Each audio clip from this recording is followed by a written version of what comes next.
এরকম টিকটকারদের নাচানাচি প্লাস এরকম সুন্দর সুন্দর জিনিস আর ভাই ব্রাদারের দুষ্টামির সাথে কেমন ছিল কক্সবাজার ভ্রমণ। তো শুরুটা হয় রুম নেওয়ার মাধ্যমে।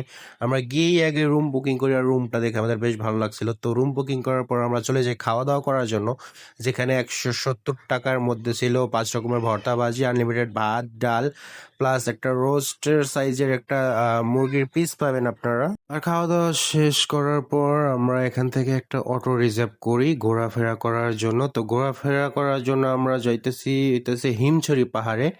আর এই হইতেছে সেই কলাতলি মোড় অথবা ডলফিন মোড় যেটাকে বলে আর কি। সো এখান থেকে কিন্তু আপনারা অ্যাভেলেবেল অটো পেয়ে যাবেন হিমছড়ির উদ্দেশ্যে। তো এক সাইডে পাহাড় প্লাস এক সাইডে সমুদ্র। তো দুটার কম্বিনেশন কিন্তু অস্থির ছিল। তো দেখতে দেখতেই আমরা আইসা পড়ছি হইতেছে হিমছড়ি যে গেট।